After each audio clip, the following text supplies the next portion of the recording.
Et les vraies voix qui font bosser la France, ça bosse en ce moment, ça met des chaussures de ski, ça met des blousons chauds, voilà, parce que la neige est arrivée un petit peu partout. Et on va en parler avec nos invités ce soir, avec Philippe David, bien sûr. Oui, nos invités, Jean-Christophe Desens, directeur général des stations Nice-Côte d'Azur. Alors les stations Nice-Côte d'Azur, c'est Oron, Isola 2000 et Saint-Dalmas-le-Selvage. Bonsoir. Bonsoir, bienvenue sur Sud Radio. Et pour ceux qui vous regardent en vidéo, vous avez un superbe vêtement corporate, pour parler un bon français. On aura également dans quelques instants Laurent Garcia, directeur de la station de ski de Peyragudes. Alors Peyragudes, c'est à cheval entre les Hautes-Pyrénées et la Haute-Garonne. Je connais bien les Hautes-Pyrénées et la Haute-Garonne. D'ailleurs, ce Peyresourde, c'était dans la Haute-Garonne, et les Agudes dans les Hautes-Pyrénées. Ils ont regroupé les deux stations. Et on parlera également de la sécurité avec quelqu'un qu'on connaît bien sur Sud Radio et dans tous les médias d'ailleurs, Éric Brocardi, porte-parole des pompiers, qui est également moniteur de ski. Absolument. On va travailler le planté de bâton, madame de minibus. Voilà. On vous souhaite la bienvenue. On est ensemble jusqu'à 20h. Les vraies voix qui font bosser la France. Allez, on vous emmène directement à Oron, à Isola 2000, à Saint-Dalmas-le-Selvage avec Jean-Christophe Desens. Merci d'avoir accepté cette invitation. Alors, la saison a démarré. Est-ce qu'elle a bien démarré? Est-ce que la neige est suffisante? Et surtout, est-ce que les touristes sont arrivés? Alors la neige est au rendez-vous et effectivement la saison a très très bien débuté. Elle a commencé d'ailleurs avec une préouverture le week-end du 29 novembre et les touristes sont bien présents dans nos stations. Alors aujourd'hui en matière d'emploi, puisque j'imagine que vous allez doubler, tripler, quadrupler, enfin je ne sais pas combien de personnel aujourd'hui travaille sur ces stations, ça dépend des stations, et sur quel type de métier aujourd'hui? Eh bien aujourd'hui, notre société, la SEM des Cygnes du Mercantour, sur le domaine skiable, embauche 250 saisonniers, donc c'est important. Et à cela s'ajoutent naturellement les moniteurs des écoles de ski, l'hébergement, les services en station, etc. Donc c'est beaucoup d'emplois et beaucoup d'enjeux sur nos stations. On met le cap sur les Pyrénées pour rejoindre un de vos collègues, Jean-Christophe Desens et Laurent Garcia, directeur de la station de ski de Peyragudes. Bonsoir Laurent Garcia. Bonsoir, bienvenue. Bonsoir à tous. Alors, bonsoir Jean-Christophe. Même question, où en est-on de la neige, de l'arrivée des touristes, alors qu'on est en veille de réveillon, etc., du côté de la limite entre les Hautes-Pyrénées et la Haute-Garonne?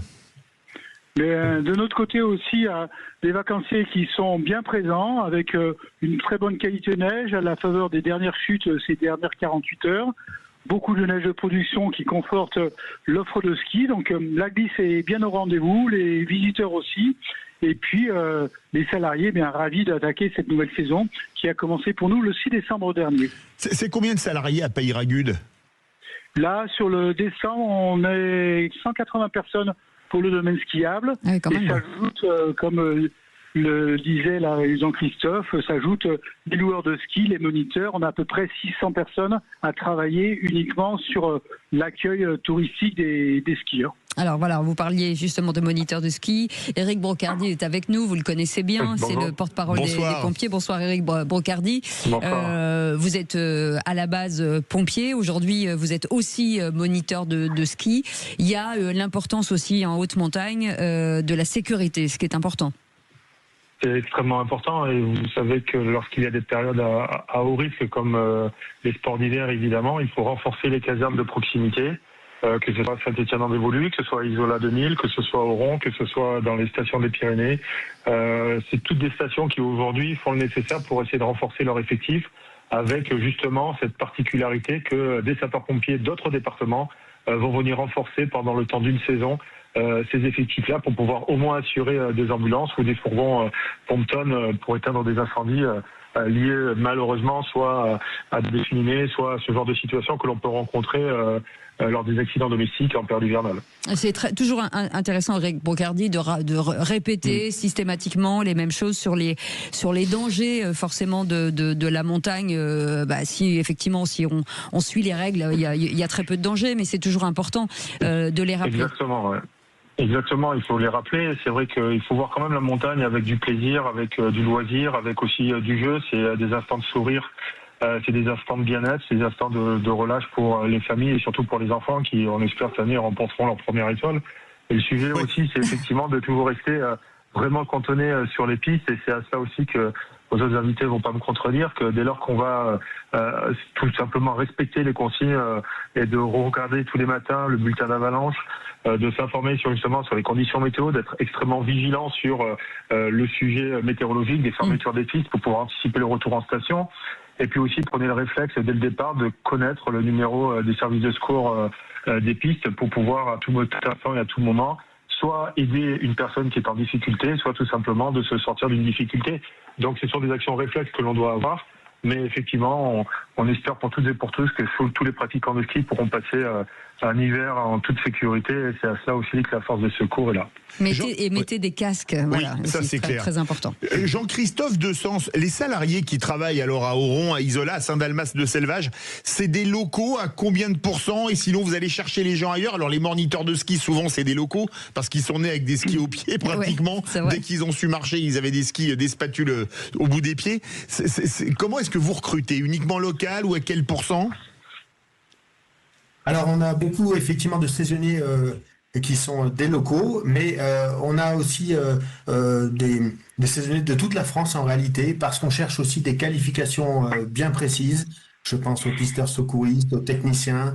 Et donc en fait, on cherche aussi à fidéliser en fait nos saisonniers. C'est important parce que derrière on les forme. Il faut qu'ils connaissent aussi bien sûr leur environnement, et on arrive effectivement à les fidéliser sur nos sites. Et ça, c'est un point important. Mais dans une vallée, c'est plusieurs vallées. Il y a la vallée de la Tinée qui va jusqu'à Saint-Étienne de Tinée-Oron. On tourne à droite quand on arrive sur la nationale 202, c'est Isola 2000. Avant, il y a Saint-Dalmas-le-Selvage. On peut arriver dans des villages comme ça, c'est pas des très grands villages, à y vivre toute l'année, parce qu'évidemment, on peut pas être moniteur de ski au mois de juillet-août en ayant une activité en hiver, une activité l'été. Oui, absolument. On a diversifié les activités et ça permet effectivement aux saisonniers, on parle un peu des bisaisonniers, de travailler l'hiver en station, mais aussi l'été, parce qu'on propose beaucoup d'activités en station. Et au-delà de ça aussi, on a nos permanents qui sont présents et qui assurent aussi la maintenance de nos installations, de remontées mécaniques, des installations de neige de culture. Donc effectivement, on peut vivre aussi sur le territoire en station, en montagne. Ouais. Laurent Garcia, même question. Est-ce que vous aussi, c'est pareil, les gens qui viennent aujourd'hui travailler pendant les saisons d'hiver sont des gens qui ont l'habitude de travailler avec vous et qui, lorsque le client vient, on retrouve à peu près les mêmes personnes? Oui, on cherche aussi à fidéliser. On a pour cette année autour de 22 à 23% de renouvellement de nouveaux salariés qui ont rejoint nos équipes. Ce que l'on cherche aussi, au-delà de ce qu'a pu dire Jean-Christophe, c'est sur les différents profils, on cherche aussi de casting de personnes qui sont dans l'accueil, dans l'empathie client, dans la capacité de bien accueillir pour que l'expérience client elle soit au maximum de nos possibilités, avec un vrai accueil chaleureux, de sécurité, mais aussi de sympathie. Donc des techniciens, oui, mais aussi des gens accueillants qui savent travailler en mode tourisme pour faire que cette journée ou cette semaine de ski soit inoubliable. Il faut une capacité d'adaptation aussi, parce que entre le climat, entre le sport, il faut être plutôt assez large en capacité, en tout cas, ou en expertise. Oui, alors de l'expertise, il y a des spécialistes tels que des pisteurs qui ont des formations bien spécifiques, des conducteurs de remontée mécanique ou de télécabine qui ont aussi des formations bien techniques. Il y a des agents de maintenance, électriciens, donc informaticiens.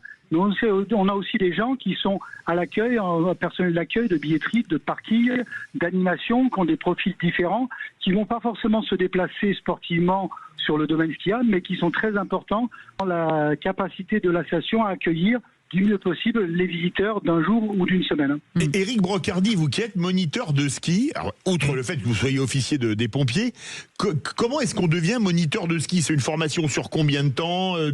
Comment ça se passe? Alors tout dépend effectivement de ce que vous avez évoqué tout à l'heure, c'est-à-dire si on est des skis au pied ou pas, si on a des études à côté, si on est issu d'un bassin alpin ou non, ou pyrénéen. En fonction, ça va être une sacrée, un long parcours, mais parfois aussi un très court parcours. Ça peut aller de 3 à environ 7-8 ans. Ah oui. Tout simplement parce qu'il faut passer par différentes étapes. Déjà, il y a à peu près 6 étapes. Il y a une première étape de test technique qui permet, on va dire, de de pouvoir juger de la capacité à pouvoir rapidement parcourir un slalom avec une ouverture qui est faite en général par quelqu'un de l'équipe de France de réserve. Ensuite, une fois que vous avez eu ce test technique, vous passez en préformation théorique, c'est-à-dire comment apprendre, comment essayer d'apporter les premiers, on va dire, instants pédagogiques vis-à-vis des plus jeunes enfants. Et ensuite, vous repassez sur un test de capacité ou un eurotest, c'est-à-dire un slalom géant, sur lequel, pareil, vous avez un ouvreur devant issu de l'équipe de France ou à niveau équipe de France, et vous devez rentrer dans un pourcentage de son timing. Et ensuite, vous partez à l'école nationale de ski et d'alpinisme à Chamonix, où là, vous apprenez en fait l'ensemble de la pédagogie liée justement au ski alpin, mais aussi surtout la sécurité en avalanche, la sécurité dans le domaine skiable et hors domaine skiable, parce qu'aujourd'hui la sécurité, c'est ce qui fait on va dire la particularité du brevet d'état de ski français.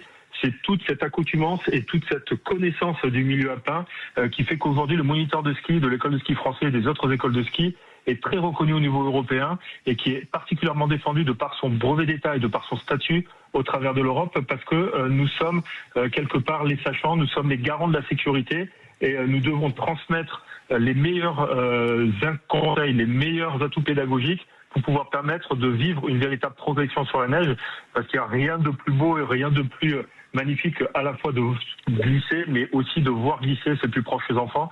Donc il est évident qu'aujourd'hui, nous mettons le paquet sur toute la période hivernale pour que tout ce côté, on va dire, technique, tout ce côté savoir-faire, et puis ce savoir-être, vous l'avez évoqué tout à l'heure, en ce qui concerne l'accueil du public, cette empathie que l'on a, ce sourire que l'on offre, de pouvoir permettre justement de passer de belles vacances.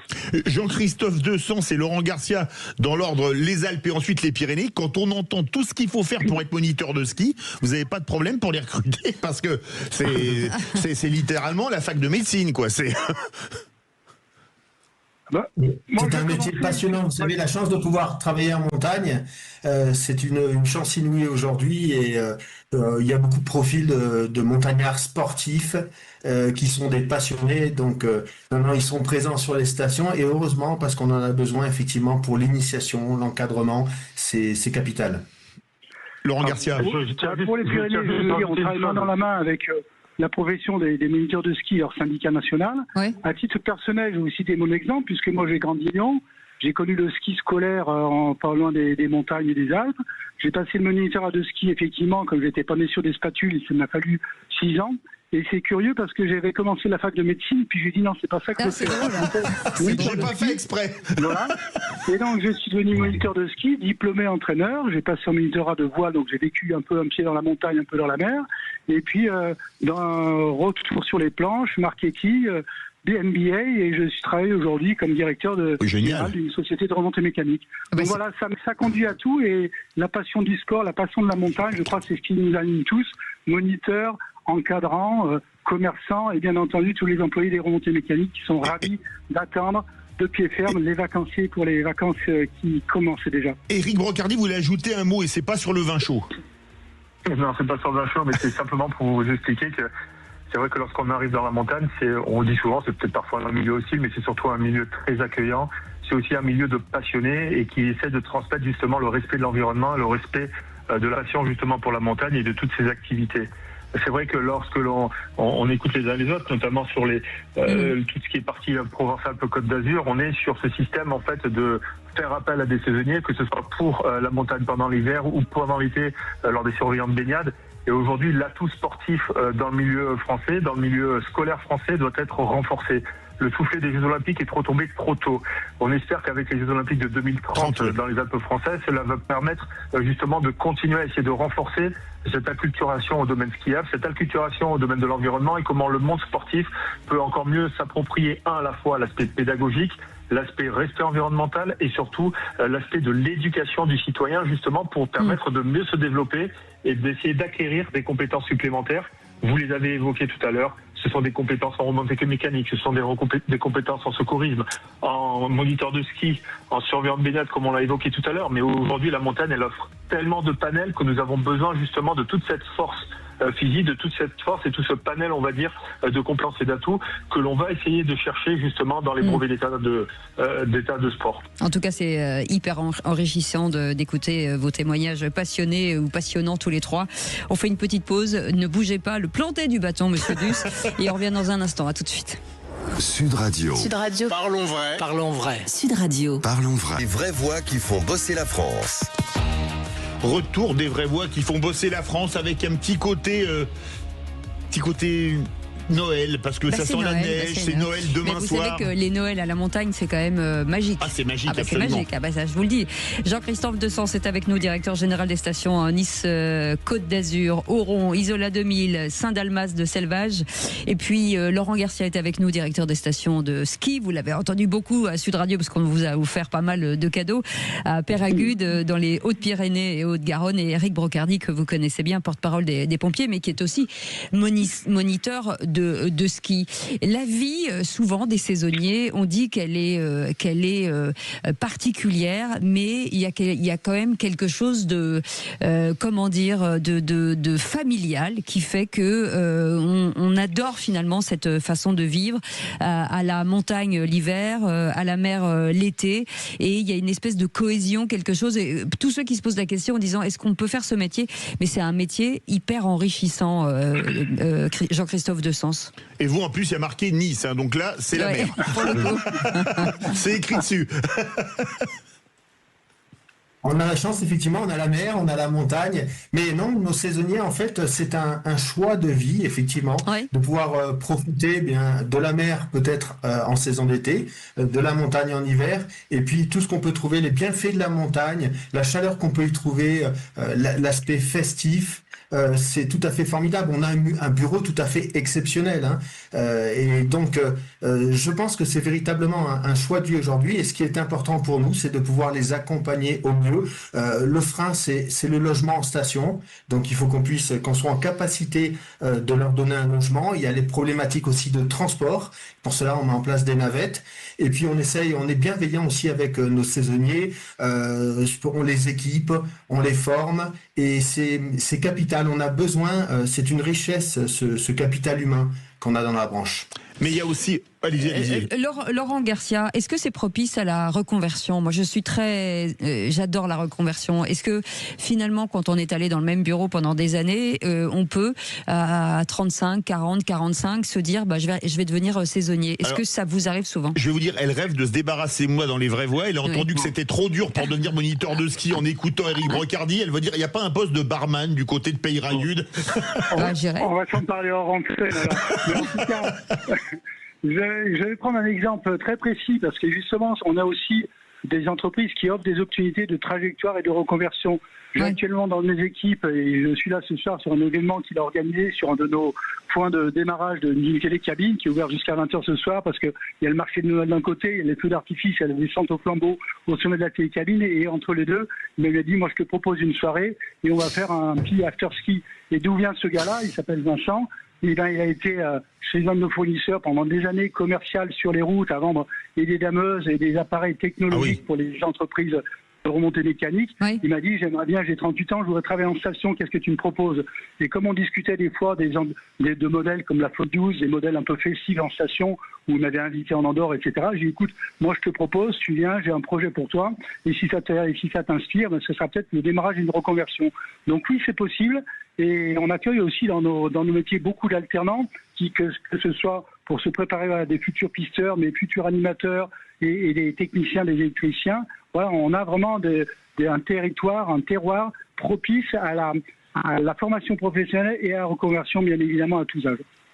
Alors, il y a quand même une chose qui est importante. Eric Brocardi, on a parlé du niveau pour être moniteur, qui est quand même très péchu. Là, Cécile se dit, c'est désespéré pour Philippe, il partira pas de cette version. Planté de bâton, monsieur Duss, vous le dites. Mais pour être secouriste en montagne, on imagine que ça doit être tout aussi fastidieux pour arriver à rentrer, alors soit chez les pompiers, soit dans ce qu'on appelle les CRS de haute montagne ou les PGHM, les pelotons de gendarmerie de haute montagne.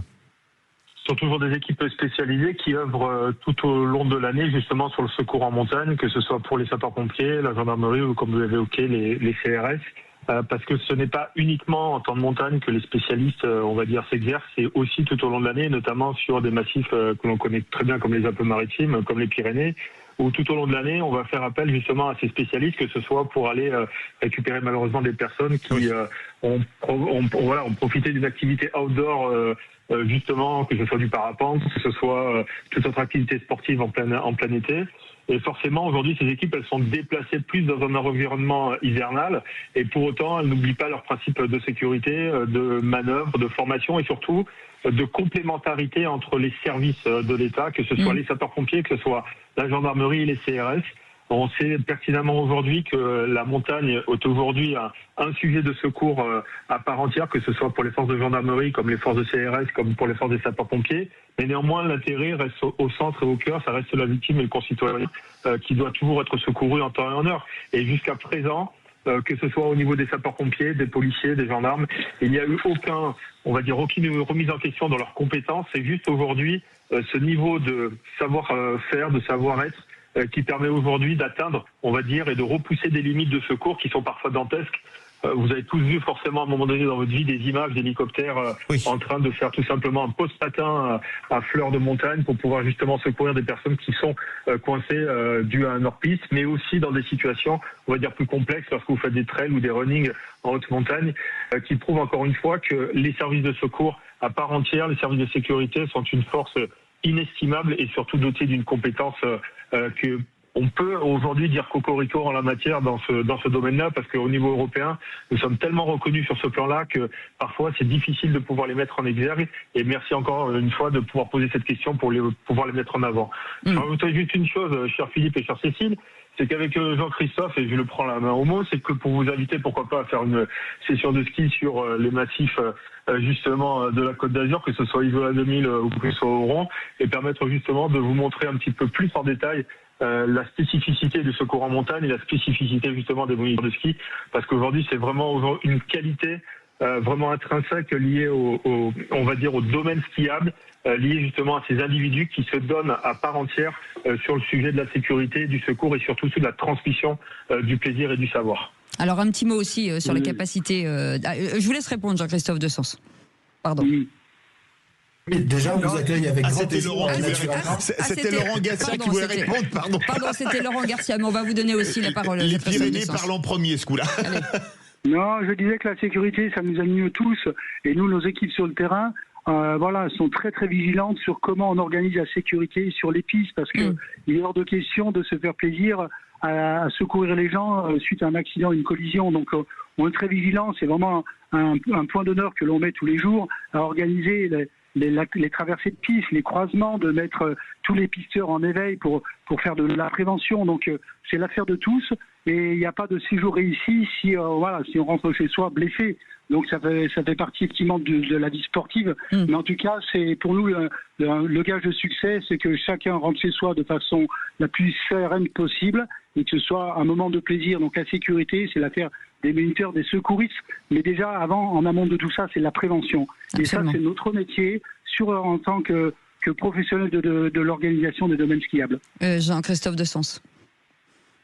Oui, la sécurité, effectivement, c'est notre priorité. La sécurité de nos salariés et la sécurité de nos clients. Et actuellement, d'ailleurs, en matière de prévention, on est en train de faire des tirs préventifs pour sécuriser les couloirs avalancheux.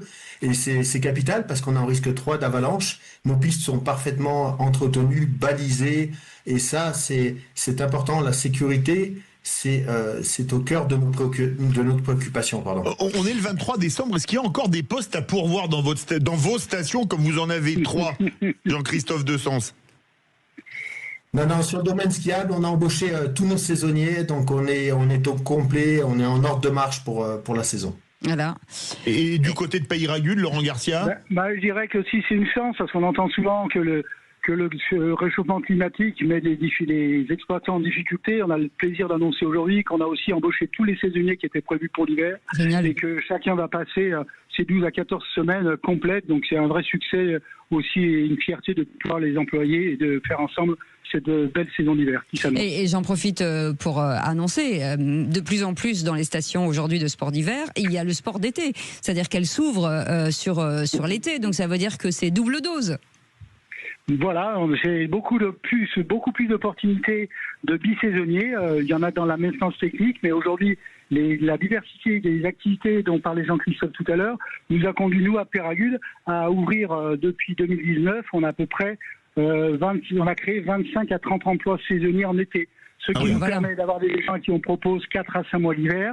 On va leur proposer 2,5 à 3 mois l'été.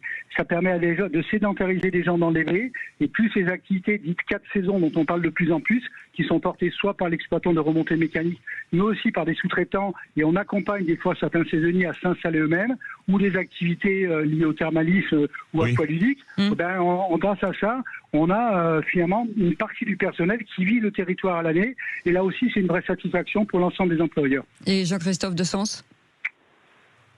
Même l'été, la saison d'été est très importante pour nous, elle est capitale sur nos stations. Et effectivement, on a beaucoup de saisonniers en saison d'été. Les bike parks marchent très bien. Il y a les tyroliennes, les luges d'été, donc beaucoup d'activités en station. Et Éric Brocardi, est-ce qu'on vous verra en slip de bain au bord des torrents en montagne cet été ? Déjà, je me disais, Cécile, en pensant à ça, qu'en moniteur de ski, je pense qu'Éric Brocardi doit beaucoup ressembler à Popeye, alias Thierry Lhermitte dans Les Bronzés. Donc là, en maillot de bain, ce serait Johnny Westmuller dans Tarzan. Non, pas trop. En fait, le sujet, c'est effectivement qu'à un moment donné, chacun doit rester dans ses propres compétences, surtout ses propres passions. Voilà, donc, vous ne savez pas nager avec Brocardi ? Certains, c'est la montagne, d'autres, c'est la mer. Effectivement, et là, ils sont très complémentaires, puisqu'il de l'hiver, ils passent justement au bord de mer. Donc, à la montagne, ils passent au bord de mer ensuite. Donc voilà, on trouve certainement de pouvoir assouvir ses passions, et puis toujours dans le respect de la nature, de l'environnement. Rappeler une chose, c'est les consignes de sécurité, évidemment, porter un casque, même si c'est obligatoire, c'est fortement conseillé. Important. Deuxième point, de bien lire tous les messages de renseignement en bas des stations, notamment le bulletin d'avalanche qui est affiché en général sur les premières remontées de ski, et surtout ne jamais franchir tout ce qui est balisage de pistes fermées, ne jamais s'aventurer sur des pistes qui sont très symboliquement parce que tout ça n'est pas fait par hasard, c'est ça qu'il faut le dire. Parce que tout ça n'est pas fait par hasard estimant, il faut toujours respecter scrupuleusement les retours en station en temps et en heure, et surtout de respecter les pistes fermées pour pas s'aventurer et se retrouver après bloqué dans des situations difficiles. Et surtout quand il est écrit danger, risque d'avalanche avec des damiers jaunes et noirs, ne pas aller en hors-piste. Et là, en tout cas, les sports d'hiver, c'est quand même un truc incroyable, et que si vous avez la chance d'y être, faites attention, préservez, ne jetez rien, c'est-à-dire vos mégots, tout ça, c'est important aussi de le rappeler. Jean-Christophe Dessens, merci d'avoir accepté cette invitation. Vous êtes directeur général des stations Nice, Côte d'Azur, Oron, Isola 2000 et Saint-Delmas le Selvage. Et puis Laurent Garcia, directeur de la station de ski Peyragudes dans les Hautes-Pyrénées et les Hautes-Garonne, et la Haute-Garonne, et Éric Brocardi, porte-parole des pompiers et moniteur de ski. Les amis, dans un instant, le Loft Musique avec Yvan Cujus, Synapson et Marlène Schaff seront les invités. À 21h, les clés d'une vie avec Jacques Pessis et Arnaud Larère, Et puis vous retrouverez Yann Brossat demain matin, sénateur de Paris et coprésident du groupe communiste au Conseil de Paris, qui sera l'invité de Sud Radio, bien entendu, à 8h15 jusqu'à 8h30 au micro de Jean-François Aquili. En attendant, on vous souhaite une très belle soirée avec Sud Radio. On se retrouve demain à partir de 18h. Comme d'habitude, on vous embrasse. Passez une très belle soirée. Merci beaucoup Zach, merci beaucoup Antoine. Merci Majid et merci Maxime, et passez une très belle soirée avec Sud Radio. À demain, salut.